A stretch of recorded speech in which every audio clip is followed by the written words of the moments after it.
தூத்துக்குடியிலிருந்து பள்ளி மாணவர்களை தனது சொந்த செலவில் விமானம் மூலம் சென்னை அழைத்து வந்த நல்லாசிரியர் நெல்சன் பொன்ராஜிற்கு ஐஜேகே கட்சி நிறுவனர் பாரிவேந்தர் செல்போனில் பாராட்டு தெரிவித்தார். தூத்துக்குடி மாவட்டம் பண்டாரம்பட்டி பகுதியில் நாசரேத் திருமண்டலத்திற்கு சொந்தமான தொடக்கப்பள்ளி செயல்பட்டு வருகிறது. இந்த பள்ளியில் தலைமை ஆசிரியராக நல்லாசிரியர் நெல்சன் பொன்ராஜ் பணியாற்றி வருகிறார். இவர் கடந்த சில நாட்களுக்கு முன்பு மாணவ மாணவிகளின் கனவை நிறைவேற்றும் விதமாக 20 மாணவர்களை தனது சொந்த செலவில் தூத்துக்குடியிலிருந்து விமானம் மூலம் சென்னைக்கு அழைத்து சென்று சுற்றி காண்பித்தார்.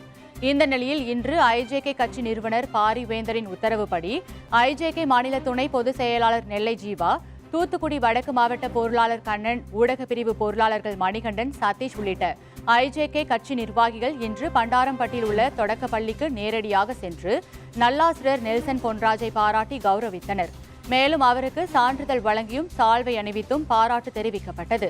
இதையடுத்து நல்லாசிரியர் நெல்சன் பொன்ராஜிடம் ஐஜேகே கட்சி நிறுவனர் பாரிவேந்தர் செல்போனில் தொடர்பு கொண்டு ஆசிரியரின் பணியை பாராட்டியதுடன் இந்த பள்ளி மற்றும் பண்டாரம்பட்டி கிராமத்தை சேர்ந்த மாணவ மாணவியரின் உயர்கல்விக்கு பல்வேறு உதவிகளை செய்வதாக தெரிவித்தார்.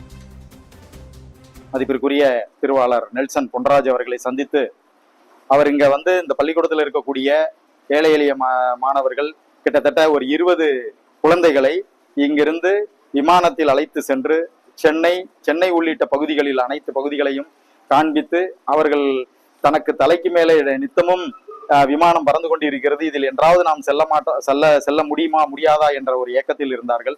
அந்த ஏக்கத்தை இந்த ஆசிரியரிடம் சொல்லும் பொழுது, உங்களை நான் எனது சொந்த செலவில் நான் அழைத்து செல்கிறேன் என்று கூறி இங்கிருந்து அழைத்து சென்று அவர்கள் சென்னையில் இருக்கக்கூடிய பல இடங்களை, வண்டலூர் ஜூ போன்ற இடங்களை எல்லாம் மெட்ரோ ரயில் நிலையங்கள், மெட்ரோ ரயிலில் பயணம் செய்ய வைத்து அவர்களை மனமகிழ்ச்சியோடு அழைத்து கொண்டு மீண்டும் இங்கே அழைத்து வந்திருக்கிறார்கள். அந்த வகையிலே உள்ளபடியே அவரை பாராட்டுவதற்காக எங்களது தலைவர் பாரிவேந்தர் அவர்களும் இளைவேந்தர் அவர்களும் அவர்களை சந்தித்து ஒரு பாராட்டுதலை சொல்லிவிட்டு வாருங்கள் என்றார்.